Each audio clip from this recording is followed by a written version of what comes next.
bienvenida, gracias por estar aquí.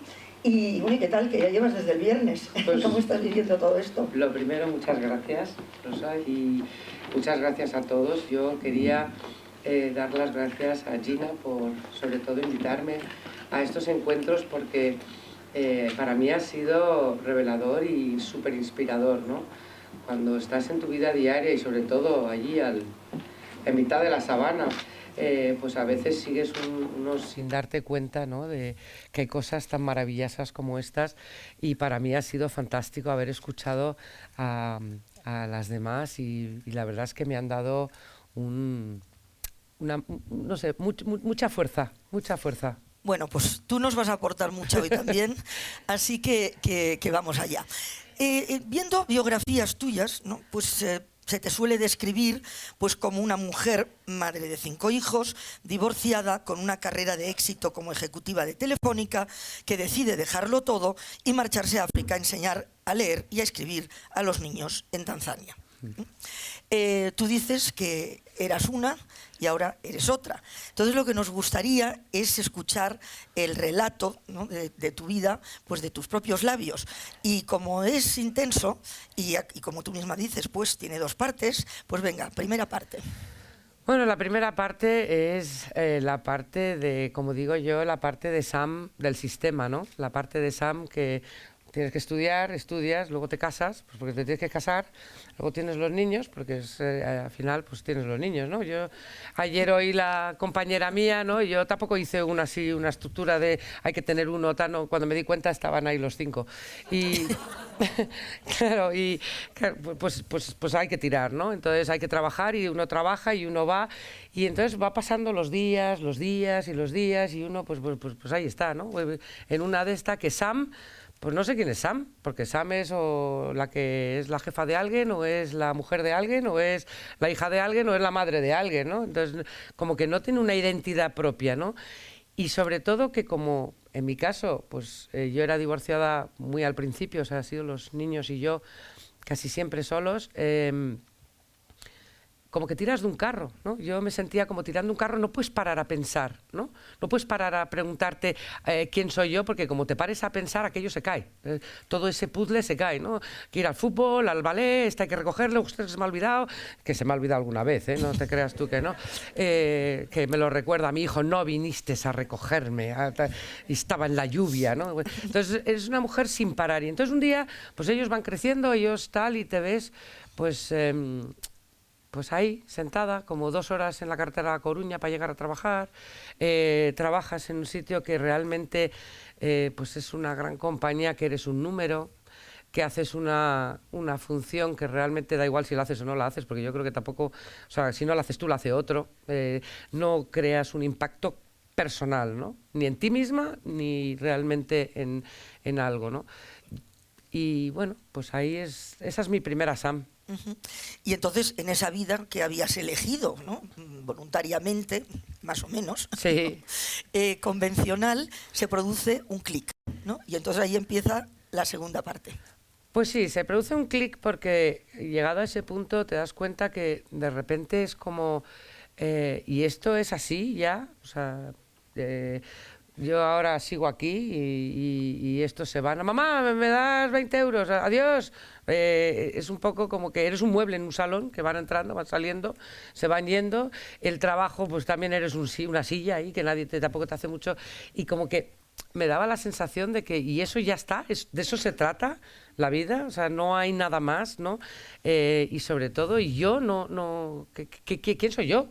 ¿No? Entonces, ahí se produce un crack de decir, una primera parte de decir, no, esto no puede ser, no puede una ser madre durante 70 años y luego mis hijas serán madres otras 70 años y entonces nuestra vida ¿cuál es? O sea, si es siempre dedicados a los demás, ¿no? Tiene que haber un punto, creo que una señora ayer lo preguntó, ¿no? ¿Cuándo se para? Pues se para cuando uno quiere, claro, se para cuando uno quiere, ¿no? Porque además los hijos no nos pertenecen, Rosa.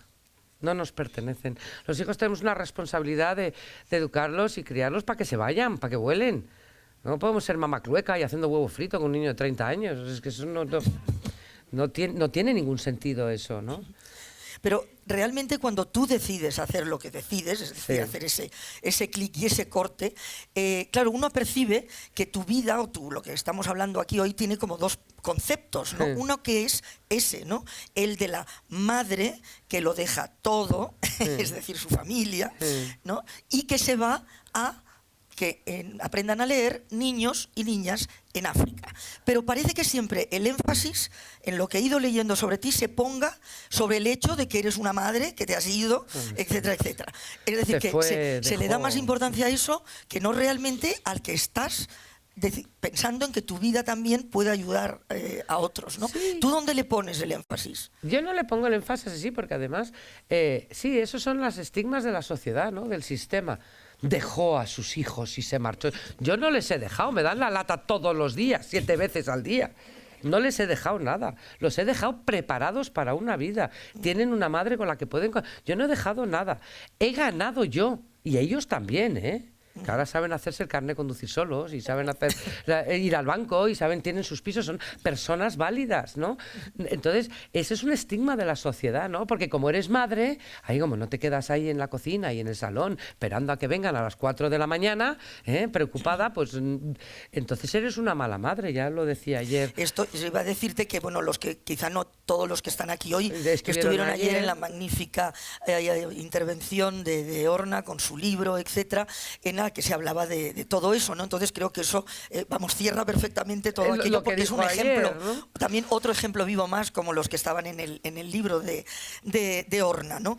Entonces, bueno, pues tú encuentras, cuando anuncias que vas a hacer eso, ¿qué encuentras? Sorpresa, me imagino, perplejidad, etcétera, pero ¿qué grado de, en fin, desacuerdo, de crítica o de pensar... A ver, yo ya la verdad es que he sido una persona que me ha importado un pepino lo que digan los demás, siempre. O sea, eso para empezar. Pero sí es verdad que a nivel social, pues eso, ¡ay, qué bien! Y por detrás, qué mala madre, ¿sabes? O sea, qué horror, ¿sabes? Es que pobrecitos los niños, ¿no? Y loca. O sea, la respuesta de la sociedad es que se le ha ido la pinza. O sea, se le ha ido la pinza a esta mujer que deja una seguridad, un sueldo seguro, un tal, y se va allí a... Eso es una parte. Y otra parte es cómo se puede ir a ayudar a unos niños y dejar a los suyos, ¿no? Pues eso. Entonces decides, efectivamente, irte a Tanzania, pero tampoco es que un buen día te levantes por la mañana y digas, me voy a Tanzania. No. O sea, que ¿eso cómo se produce? No, eso en mí parece eso. Yo soy una persona que piensa mucho las cosas, pero eso no lo ve nadie. Lo que ven es cuando me levanto una mañana y me voy a Tanzania. Entonces, claro, eso crea un efecto más tal. No, es madurado un poco en el sentido de buscarle más un sentido a la vida, ¿no? Y entonces, bueno, eso ya es personal de cada uno y cada uno lo encuentra en donde quiera, ¿no? Esto no creo que todo el mundo tenga que coger la maleta e irse a África. No, no es eso. Yo siempre he trabajado en la rama social, siempre he sido una persona social, he trabajado en la fundación, con lo cual yo, entonces, bueno, pues yo he entendido siempre que mi misión es sobre todo hacia los niños, porque por eso tengo 5. O sea, es decir, que me gustan los niños, ¿no? Y la segunda es, yo valoraba decir, qué suerte hemos tenido nosotros por nacer donde hemos nacido, ¿no? Y simplemente por nacer donde has nacido, que de ahí la ONG se llama Born to Learn, que uno ha nacido para aprender y tiene ese derecho. Los niños me encantan y el poder hacer algo como Sam, a ver quién es esta. Porque hasta ahora todo el mundo me ha puesto a mí quién era Sam, pero realmente quién es Sam lo tenía que averiguar yo. Y entonces llegas a Tanzania, ¿y qué pasa entre esa Tanzania que tú imaginas o que tú incluso sueñas, ¿no? Y la Tanzania real? A ver, yo cuando no fui directa a Tanzania. Yo lo que decidí es ser mochilera con 41 años. Entonces lo que hice fue un viaje alrededor de varios países, porque aunque sabía lo que yo podía hacer, no conocía nada de África, no conocía la cultura y me pareció, y además no sabía lo que estaban haciendo, ¿no? Y quería ver un poco qué estaba haciendo los demás, entonces viajé por varios países y trabajé de voluntaria en varios proyectos para coger un poco. Entonces, no, realmente yo no elegí Tanzania, Tanzania me eligió a mí. En el último pueblo que cuando llegué a Tanzania, pues un pueblo que tenía muchísimos niños en la calle y nos habían asignado un proyecto de voluntarios en un colegio privado. Entonces yo, pues así como los 2 primeros días digo, esto no tiene mucho sentido, estamos cruzando un pueblo que están todos en la calle y estos que tienen dinero estamos aquí ayudando, no, esto no puede ser. Entonces preguntamos y oye, ¿cómo podemos ayudar nosotros mientras estamos aquí, ¿no? Y entonces nos dijo un cura que estaba allí, pues mira, aquí tenemos estos edificios medio caídos y unos baobabs y pues podemos hacer un proyecto comunitario, ¿no? Ahí de, mientras estamos aquí, que vengan, hacemos juegos con los niños, éramos 4 o 5. Y, pues venga, fenomenal, pues si vienen 20, ¿tú crees que vendrán 20 o tal, niños? Pues yo voy a mandar un pregonero, porque ahí se hace por pregón, todavía hay pregonero. Pagas al pregonero y va por ahí dando gritos. Y bueno, pues ahí fuimos el domingo todos nerviosos, ¿no? Aparecerá algún niño. Y según enfilamos el camino, yo iba muy nerviosa, digo, qué bien que se apunte, a ver si se apunta algún niño y tal. 800. Había 800 niños esperándonos. Y ahí dije, no me voy a ir de aquí. Yo ya no me voy de aquí. Ya no. Entonces eso de volver, montar, ¿no? Ya todo fue, o sea, que fue el pueblo, fueron los niños, fue Tanzania la que me eligió a mí. Pero bueno, llegas a una cultura en cualquier caso que no es tu cultura y realmente una de las principales dificultades normalmente, ¿no? Cuando, bueno, pues nosotras como informadoras, las periodistas, es decir, cualquier persona que llega a una cultura distinta, sea africana o no sea, hay primero esa necesidad de acercarte y comprender, ¿no? Es decir, porque si no lo conoces es difícil que comprendas, ¿no? Y entonces ahí hay claramente una dificultad, porque no puedes pensar que tú sabes ya todo, ¿no? Exacto. Por eso yo hice ese viaje de un año, pero aún así sí, efectivamente el choque cultural y de idioma, porque aunque en las capitales o las ciudades más grandes se habla inglés, en los pueblos no. Entonces el choque cultural fue brutal porque es muy diferente, completamente diferente. Pero bueno, ahí yo sí que tenía una idea que creo que como en todo en la vida, ¿no? Si te acercas con humildad y con empatía y poco a poco, todavía hoy meto la pata, todavía, porque al final nuestro aprendizaje está tan metido en una misma de un país de primer mundo que a veces me digo a mí misma, ya he vuelto a ser otra vez la blanca, y ¿sabes? Hago estas cosas porque meto la pata, ¿no? A veces digo, no, estos no piensan así. Entonces hay una primera parte cultural, pero luego hay una parte muy profunda de cómo piensan o no piensan o reaccionan y que te deja un poco así dificultad, claro, porque ¿no? la línea, ¿no? De hasta Sí. dónde realmente uno debe enseñar y dónde empieza a tener que respetar, eso es difícil de marcar. Sí, yo además, fíjate, yo odio la palabra ayudar, porque la verdad que al final toda interacción entre personas al final es un dar y un recibir. Entonces, yo creo que creo que nos hemos equivocado mucho en cooperación, en llegar como aquí blanco, como yo sé cómo funciona todo, entonces tenéis que hacerlo así porque esto es lo normal, que al final es lo mismo que voy a decir, no estás haciendo lo que se espera de ti, no es lo normal, pero ¿quién ha dicho quién es normal aquí? ¿Quién ha puesto esto de que hay que todo esto? ¿Quién ha escrito todo esto? Entonces, si vas con humildad y vas con empatía y escuchas, que esto es algo que también perdemos, ¿no? Escuchar, y qué es lo que necesitan, ¿no? Primero. Entonces yo me basé en eso, me metí en la comunidad, hice muchas reuniones, no como aquí, no como en Telefónica en la mesa con las sillas, no, debajo del árbol, en unas piedras, y se tarda horas, es una cosa, pero bueno, te vas metiendo, vas escuchando, y a partir de ahí me fui involucrando en la comunidad, con su gente, en qué queréis, y bueno, poco a poco, pero sí, la barrera ha sido difícil. Lo que sí me imagino que percibiste enseguida es que lo que sí saben es que la educación es la que les va a marcar la diferencia, ¿no? Eso sí, eso para ellos la educación es la solución, para mí también, pero para ellos es algo como no tienen acceso. Yo, cuando llegué a Tanzania, os voy a contar una historia porque me parece muy representativa de esto. Había un niño, ahí en Tanzania, claro, para que os hagáis una idea, en los colegios hay hasta 120 niños por clase, como comprenderás, los profesores no tienen ni idea quién está en la clase, porque no te puedes aprender todos los de estos. Entonces, lo que les marca es el uniforme. Para ir a los colegios tienen que tener uniforme. Y entonces, y luego pagan una cuota que no es gratis, ¿eh? Y entonces este niño, pues claro, tenía el uniforme, pero ya no podía pagar la cuota. Muchos niños en Tanzania y en África van al colegio un año, porque se lo puede pagar el padre o la madre, y luego están 2 sin ir, y luego cuando vuelven a tener dinero vuelven a ir. Por eso terminan, a lo mejor algunos, yo tengo niños terminando la primaria con 18 años, ¿no? Y ahí siguen, ¿eh? Ahí siguen, díselo a los nuestros.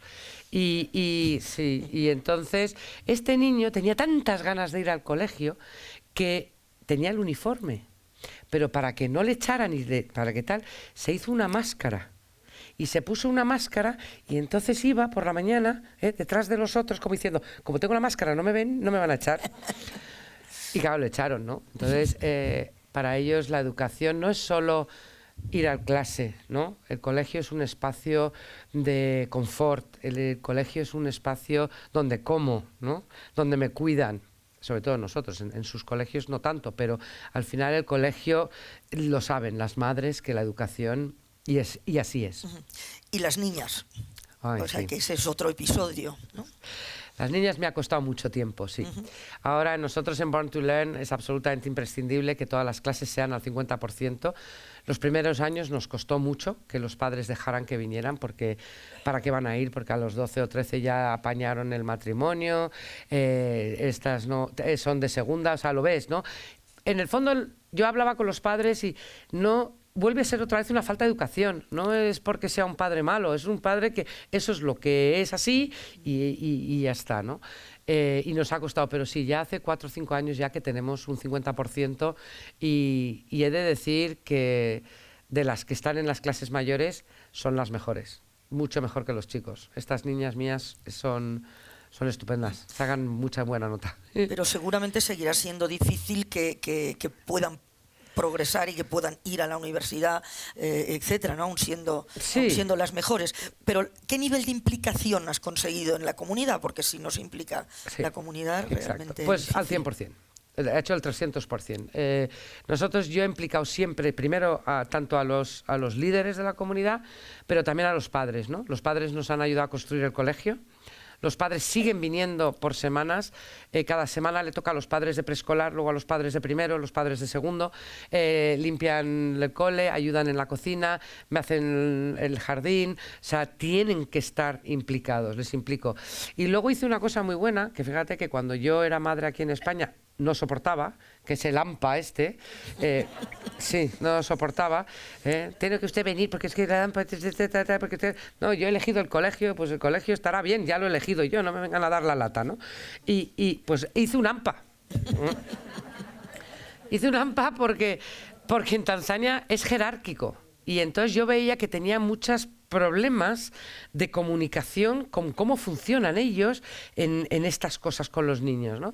Oye, pues en cuanto hice lo del AMPA entonces nombraron entre ellos, hicimos ahí una reunión que siempre dura eternamente y ya a gritos y tal, y no sé qué, ¿no? Ya eligen a un presidente o un delegado de cada clase y ahí se hacen sus nombres, entonces vienen a trabajar, tic, tic, tic, ya tengo mi tic, ya me voy, yo vengo a trabajar, tal. Oye, pues funcionó. Y gracias a eso hace 7 años ya, todo lo que nos hemos ido tropezando, a lo mejor gubernamentalmente o problemas, hayan salido los padres. Y la gente en Tanzania tiene mucho poder desde las comunidades si se juntan y protestan. A que yo, como Blanca, vaya a decir, oiga, al tal. Entonces, implicados al 100%. Claro, has apuntado algo a lo que iba a ir ahora, ¿no? Estamos hablando, o sea, de tu relación pues, con el lugar, con los padres, con los niños, etcétera. Pero hablemos de las autoridades, porque ese también es un apartado complicado. Es muy complicado y mucho más para una persona como yo, porque primero yo me he dado cuenta muchas veces que cuando he ido a reuniones, si voy yo, pues ya me hablan, o sea, me miran. Si voy con un varón, un compañero o un hombre, ya no me miran, ¿no? Le hablan a él, aunque no tengan idea de lo que hemos venido a hacer, ¿no? Y entonces eso está muy impregnado. Entonces yo, claro, a nivel de autoridad soy blanca y soy mujer. y siguen teniendo esa semilla del colonialismo, ¿no? Lo tienen ahí metido, impregnado, ¿no? Como de esta blanca que viene, ¿a qué vienes? Que yo sé más que tú. Ya, según entras en la besta ya lo ves, ¿no? Ya. Y luego la corrupción. La corrupción. Y como yo por ahí no paso, pues he tenido... Me han alargado cosas mucho por no entrar por el aro, pero de formas ya... O sea, yo ya se lo digo a la cara. O sea, te quiero decir, no te voy a dar 2 millones para que te sientes en esa silla a hacer nada, porque con eso doy de comer durante 6 meses. Y te lo piden, y la corrupción ha ido mejorando, pero ha sido una de las trabas muy grandes. Hay otra cuestión también que es relevante y que tú has mencionado a veces, ¿no? Que tú cuando estabas en Fundación Telefónica, por una parte, ¿no? Pues veías también esa ineficacia, ¿no? Muchas veces, no concretamente a lo mejor de Fundación Telefónica, que probablemente también en algunos aspectos, pero es decir, esa pregunta que nos planteamos todos los que en algún momento tenemos, en fin, relación con la cooperación, decir, bueno, hay muchos fondos, porque realmente hay fondos, o sea, hay una voluntad, en fin, general, etcétera, pero qué poca eficacia, ¿no? Bueno, entonces, pues ahora que tú lo ves de primera mano y el otro lado, sí. ¿Qué es lo que estás percibiendo? Que ese era un poco una de mis, ¿no? de lo que yo me preguntaba, ¿no? ¿Qué pasa con las grandes? Al final, cuando te vas haciendo tan grande, te pierdes, ¿no? Te pierdes en sueldos, te pierdes en oficinas, o sea, para mí la sensación de que una ONG, esto es en ONG, no en empresa, que una ONG, una fundación, tenga un bloque de edificios donde trabajan 300, te quiero decir, ¿de dónde sale este dinero? O sea, te quiero decir que cuando donas, una parte va a esto, y yo sí lo he visto esto, ¿no? Que no son eficaces. Claro, el problema es que cuando eres tan grande, al final, o pagas mucho dinero para que alguien esté sobre el terreno para hacer ese trabajo, que no está mal que haya uno, pero se pierde, ¿no? El delegado de país, el adjunto al delegado del país, el secretario del delegado del adjunto del país. Entonces, yo creo que ahí sí hay que revisar un poco estas grandes fundaciones, porque se llevan todas las subvenciones, porque son grandes y se llevan muchísimo dinero. Y no digo que no hagan cosas, pero al final yo creo que tiene que escuchar un poco a los que estamos en el suelo, o sea, los que estamos trabajando sobre el terreno, ¿no? Y los que estamos sobre el terreno, los pequeños o medianos que estamos ahí, tenemos una verdad muy diaria de las cosas, ¿no? Igual hay que juntar un poquito, utilizar, en vez de mandar tanta gente desde el otro lado, pues trabajar en conjunto en comités. No sé cuál es la solución, porque hace muchos años que he dejado de pensar a lo macro y ya me he ido a lo micro, porque veo que globalmente las cosas tienen muy poca solución. A nivel Telefónica empresa, pues al final unas empresas que tienen una acción social no es su negocio la acción social, sino que devuelven a las zonas de donde ellos están trabajando, a la sociedad civil, una parte por cómo trabajan, ¿no? Lo que se llama la RSC. Entonces, pues bueno, al final, claro, porque somos muy grandes, en Telefónica son muchos países, muchos trabajadores, muchos tal, pues al final se hacen cosas, pues a veces que no es tan personal, ¿no? Y se pierden.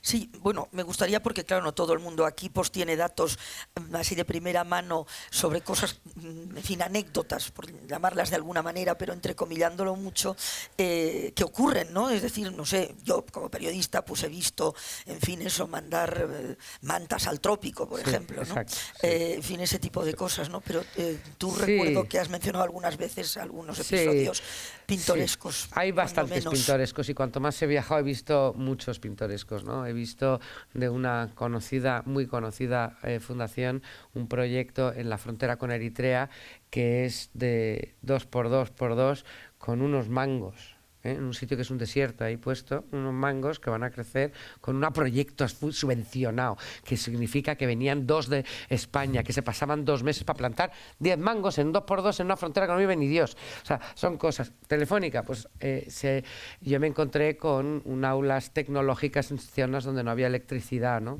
Entonces, Pues oye, ¿quién? Claro, pero porque se pierden las directrices, o sea, este te lo manda. Vamos a donar todos los ordenadores que ya no utilizamos, ¿no? Bueno, pues entonces tenemos, ¿qué colegios tenemos? Pues tenemos 15.000 colegios, pues venga, pum, pum, pum, pum, pum, ostras. Y luego llegas ahí a donde Cristo perdió el bolivic y es que no tienen luz. Hello.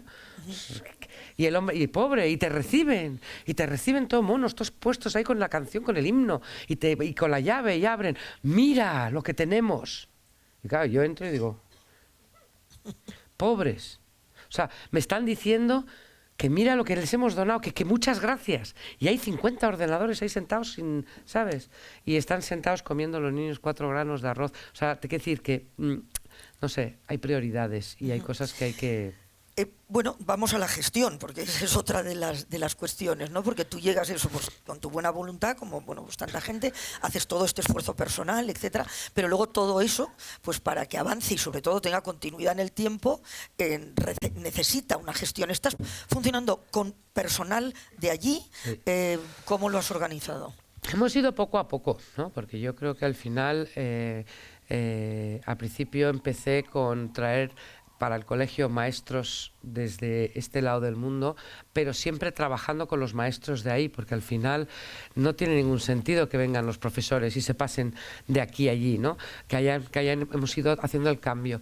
Pero es verdad que si yo quiero dejar algo en una parte del mundo, tengo que dejárselo a la gente de esa parte del mundo, ¿no? No pagarle a gente que venga a hacérselo.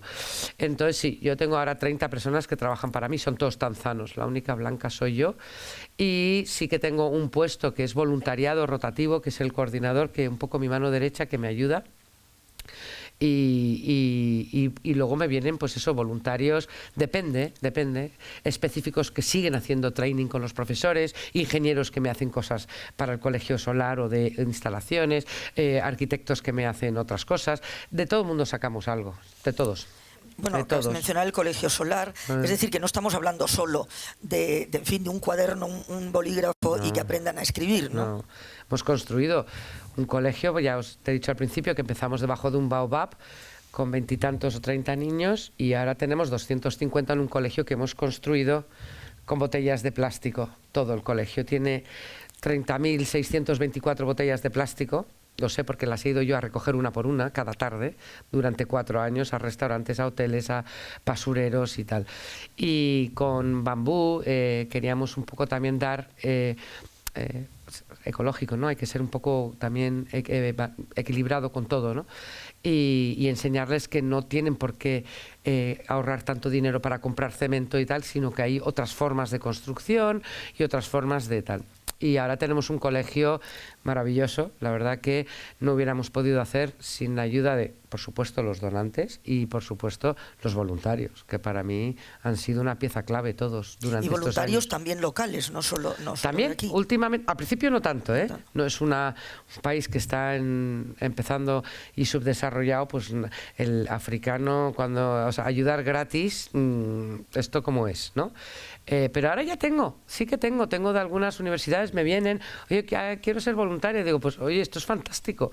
Pero bueno, en general nosotros hemos funcionado en un 80 o 90% de voluntarios de España, ¿no? Porque al final uno tira pues de donde es.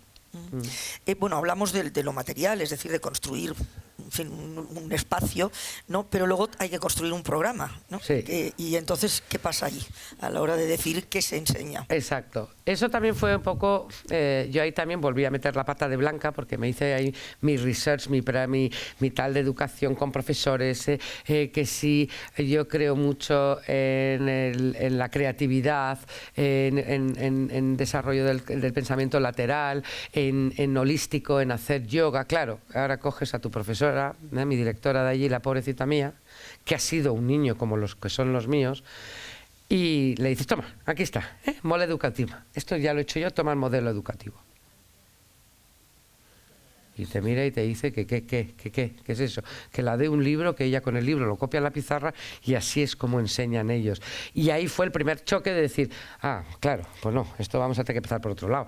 Y entonces, pues bueno, hemos ido siguiendo ese programa que yo ya lo desarrollé junto con muchísima gente y hemos ido metiendo más cosas de gente que ha venido y profesores de muchas partes. Hemos tenido la suerte de tener gente magnífica. Tuve la suerte de, vino una directora de un colegio primario de 40 años de Canadá y la verdad que la mujer nos ayudó muchísimo en procedimientos y tal. Y por supuesto, metiendo todo a partir del currículum tanzano, que es obligatorio.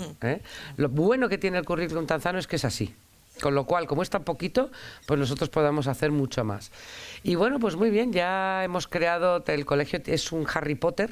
Todos pertenecen a un equipo, un color, un tal, por puntos refuerzo positivo, se hace a través de proyectos, las clases se dividen en 4 grupos, se hacen muchas cosas con las manos, hacen yoga, hacen arte, hacen teatro, la verdad es que es un colegio muy completo. ¿Las edades? Las edades ahora empezamos a equilibrarnos un poco, ¿vale? Pero tengo desde los 4 años hasta los 18, aunque sea una primaria. Todavía tengo mayores, sí. Los últimos. Has mencionado antes hoteles, ¿no? Sí. Donde has ido a pedir ayuda, etcétera. Pero un hotel, ¿no? Es una gran parte un pilar, ¿no? del proyecto. Sí, nosotros de eso nos dimos cuenta en principio. Yo ya dije desde el principio, no puede uno vivir pues al principio de los amigos, que es lo que, porque no te dan la utilidad pública y me parece muy bien en ningún país, pero aquí tampoco en España, hasta que no hayas demostrado que esto lo hayas hecho durante 2 años en algunas comunidades y 3 en otras, ¿no? Y a mí eso me parece bien, ¿no? Porque además, como somos los que inventamos la trampa cuando te sale la ley, pues al final una asociación podría hacer para tal. Entonces te dejan solo 2 años, ¿no? Entonces vives de los amigos, ¿no?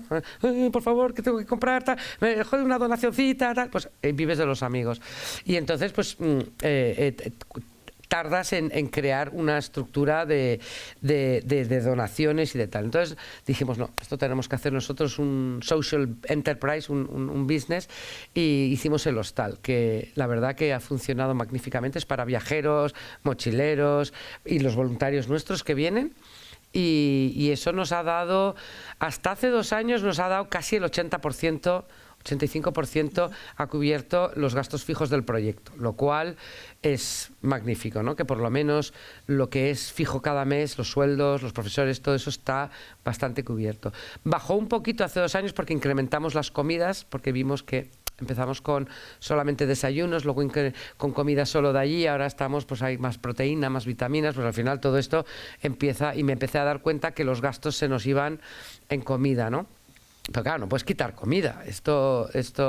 Y entonces, bueno, ahora hemos podido ahí arañar y hemos comprado 4.000 metros cuadrados y vamos a hacer un huerto escolar, que ya hace 2 semanas creo que hemos plantado ya la primera que para empezar, y la idea es que ese huerto lo lleven además los niños dentro de su programa, que también tenemos gallinas, es parte de su currículum, pues que pueda gestionarnos y darnos casi el 70% de la comida, con lo cual espero que para el año que viene el hostal otra vez vuelva a cubrir bastante. Tú decías antes que a los niños que tenéis vosotros también les proporcionáis almuerzo, desayuno, etcétera, ¿no? Ajustándoos a qué tipo de nutrición. Pues o sea, al principio suya, combinada. Claro, al principio es la que pudimos, porque yo siempre tenía muy claro que en el momento que tú metes comida, lo que no puedes es quitarla, con lo cual tienes que tener suficiente presupuesto, o por lo menos la garantía de que una vez que metas desayuno, pues quitar desayuno, y una vez que metas. Entonces nosotros empezamos pues muy a lo de ellos, ¿no? El uji que tienen, que es como unas gachas que hacen ahí con agua y con harina, y luego pues eso cogimos una nutricionista que nos dijo que lo hiciéramos con crema de cacahuete, con aceite y con leche, porque tenía mucha más proteína, claro, pues eso empieza a tener un coste según vas adelantando, ¿no? Y luego sus judías y su arroz, que es lo que toman ellos, y ahora ya pues hemos metido pollo una vez a la semana y huevo, carne no hemos llegado todavía porque es un bien bastante caro y para 250 para que realmente sea efectivo, ¿no? Pero bueno, sí, hacemos... ¿Cuánto tiempo en total desde que empiezas ya realmente, en fin, a construir tu sueño, ¿no? y lo conviertes ya en el sueño de los demás, ¿no? Yo creo ¿Y que el tiempo que llevas hasta ahora? Ahora llevo 8 años, pero para mí desde el primer día. Yo creo que eso, el día que vi los 800 niños, ahí está, ya está, Estabas. ahí lo vi, ya lo vi. ¿Y qué ocurre con los pueblos de alrededor? Es decir, suele ser un problema muchas veces el tener, el ayudar a una comunidad y entonces, ¿qué pasa con la que está al lado? No, me alegro que me hagas esta pregunta porque yo sí que era consciente. Al principio es como a Born to Learn, ahí van los niños de a Born to Learn, ¿no? Este colegio que ha empezado por aquí, estos que han empezado con este proyecto, pues nos mandaban los discapacitados, los que estaban tal, los que eran más pobres, porque los otros iban y tal. Según hemos ido avanzando, hemos ido mejorando, evidentemente también las envidias y las rabias también en el mismo pueblo, no solo en las comunidades. Me di cuenta que eso en algún momento iba a pasar y efectivamente pasó. Pasó que al final todo el mundo quiere estar en Born to Learn. ¿Qué pasó? Pasó dos cosas, que gente se mudaba de los otros pueblos a este pueblo para ver si le tocaba entrar en Born to Learn y otros, los que no les tocaba, pues entonces hablaban pestes y entonces empezó a crear una envidia. ¿Qué es lo que hemos hecho con eso? Pues hemos ampliado, porque al final hice una reunión con los líderes y dije, mira, yo para los niños que hay aquí tendría que construir otros 3 colegios. Y muchos no entendían por qué no metía yo 120 niños por clase, que no voy a hacer, nosotros tenemos 26, ¿no?, por clase máximo. Entonces, claro, hablé con ellos, digo, ¿qué más puedo hacer yo por la comunidad? Porque a lo mejor no puedo coger todos los niños, pero puedo hacer otras cosas. Y ahí hemos hecho unos proyectos que ahora estamos ya desarrollando.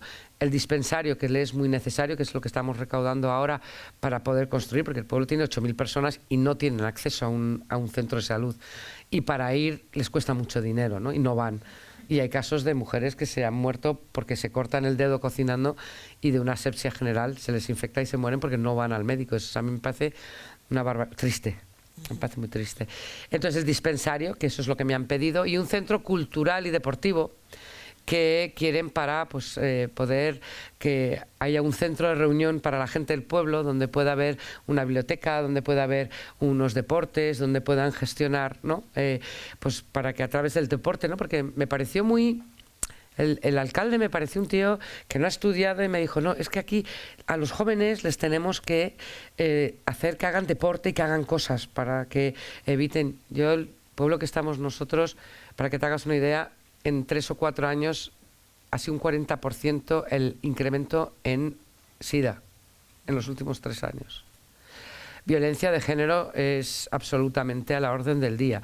Los chicos están en la calle con 18, 19, 15, 20, sentados ahí sin hacer nada. Y entonces, ¿qué pasa? Que beben alcohol. Cuando beben alcohol, violan. ¿Entiendes? Entonces, él se daba cuenta de esto, ¿no? Me decía, si hacen deporte, si les tenemos cosas que puedan hacer estos chavales, ¿no? O sea, que realmente, claro, has hecho mucho, queda infinitamente por hacer, pero que no te vas a parar solo en eso de tu idea inicial de decir, bueno, que aprendan a leer y escribir para luego poder ir al colegio. No, eso era al principio y ahora somos... De hecho, yo sigo diciendo que somos una pequeña, pero realmente somos... por lo menos de alma y de corazón, mucha más grande de lo que yo pensaba que íbamos a llegar nunca. Y es infinito. Tenemos una asociación con 150 mujeres que estamos también, porque entiendo que si educamos a los niños y no educamos a las madres, al final se crea una brecha en la familia también muy importante. Y no tiene fin. Yo cada vez que miro al día siguiente es que te sale otra cosa. ¿Y tú te ves haciendo otra cosa que no sea todo esto? A mí sí. ¿A otra cosa que no sea esto? No. ¿Qué va? No, con esto tengo para esta vida y la siguiente. O sea que no va a haber otra SAM en principio. No, porque además, ¿sabes lo que pasa? Que ya también por edad, Rosa, o sea, te quiero decir, evidentemente yo me considero muy joven, pero en cooperación cualquier cosa que tú te plantees hacer en cualquier parte del mundo, al final tiene un tiempo que te va a ocupar al menos 15 años. Yo creo que a partir de los 15 años tienes que soltar un proyecto. Si tú no puedes devolver a la comunidad un proyecto, al menos a partir de los 15 años, algo has hecho mal. Claro, te iba a preguntar eso, ¿no? Porque tu voluntad es esa, pero tú ves realmente que se camina en esa dirección. Sí. Porque eso es uno de los grandes problemas en África, fundamentalmente, pero en tantos otros lugares, ¿no? Que mientras está, digamos, el inspirador, la inspiradora, funciona, pero si se va, pues... Por eso Born to Learn es... Yo no soy la inspiradora, yo no me considero eso, me soy una parte más de tantos que inspiramos juntos, ¿no? Yo sí hay que ser la gente, es que no lo van a hacer como nosotros, pues no, pues ya lo harán a su manera, ¿entiendes?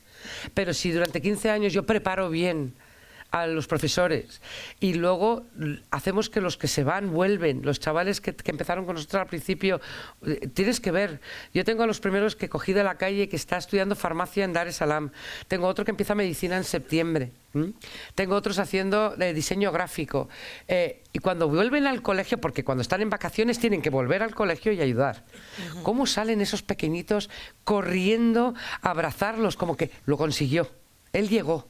Entonces les inspiran y tal. Y yo creo que si les das esas herramientas, lo harán. Que no lo van a hacer tan perfecta ni van a trabajar como yo, que soy una drogadicta del trabajo. Pues a lo mejor no, porque van a otro ritmo ellos. Pero el colegio está allí. Y yo creo que sí, que hay que dejarlo. Tú hablas de que efectivamente esos niños que vuelven son claramente referentes, ¿no? Sí. Pero ¿y tú te sientes un referente, pero no solo allí, sino aquí? Un referente... Ay, no, yo es que o no un me... modelo a seguir que quizá... No lo sé, yo nunca me... yo creo que todos somos un modelo de nosotros mismos, ¿no? Yo me encanta... Yo tengo un programa juvenil muy bonito, que es el que más me gusta a mí, ya te he contado un poquito, que vienen de 16 a 19, 20 años en verano y que me inspiran tanto, qué energía tienen estos chicos, que saben de todo, que fenomenal. Una familia, no sé, yo creo que te vas... No sé si soy un referente, probablemente ellos dirán que sí, ¿no? Porque son más jóvenes y me dicen, no, Sam, qué bien, porque me pusiste y tal, ¿no? Pero es que ellos a mí también. Entonces, al final, yo creo que de todos aprendemos y de todos nos llevamos, y es lo que les digo cuando van allí, ¿no? Se lo digo. Y bueno, ya antes de abrir, que ya estamos, porque ya nos queda ya apenas un cuarto de hora, bueno, todo esto es obvio que está muy bien y que es absolutamente necesario, pero hay un paso más. Es decir, que hablar de que las cosas no deberían ser así. Es decir, que esos niños deberían tener los mismos derechos que otros muchos niños, ¿no? Entonces, esa otra enseñanza, esa es muy complicada. Es muy complicada. ¿Cómo vais por ahí? Dices a nivel gubernamental. Claro, es decir, el hecho de que, bueno, estamos ayudando, en fin, todo esto está estupendo, pero que eso no debería suceder. No. O sea, esos niños no deberían estar en esas condiciones. Y entonces ahí hay claramente, pues en fin, también una educación, ¿no? En justicia, en igualdad, en fin, sí, pero eso es macro. Derechos. Eso es otra vez macro. Eso es volver otra vez. Y de vez en cuando me entra esa vena de voy a ir con el estandarte, pero se lo dejo a los jóvenes, porque yo ya veo que yo no tengo tiempo para... Claro que no debería. Y tenemos los derechos del niño. Los derechos del niño están... ¿Desde cuándo están los derechos del niño? Y no se cumple. Si es que volvemos a hacer con lo de la mujer, no se cumple, no se implementa, no se tal... al final, ningún niño del mundo, ningún niño, es el futuro del mundo. Los niños son el futuro del mundo en cualquier país. Entonces, sus derechos a tener debería ser por encima, debería haber observadores que no dejen pasar eso, ¿no? Pero no ocurre aquí. Aquí también tenemos muchas cosas de estas y al final... Pues no sé cómo va el mundo, la verdad, no tengo tiempo para arreglarlo. Yo voy a arreglar mi comunidad y mis niños, ¿no? Que al final, si todos hiciéramos un poquito, pues a lo mejor en la suma de todos podríamos cambiar algo. Bueno, lo que es evidente es que el saber, ¿no?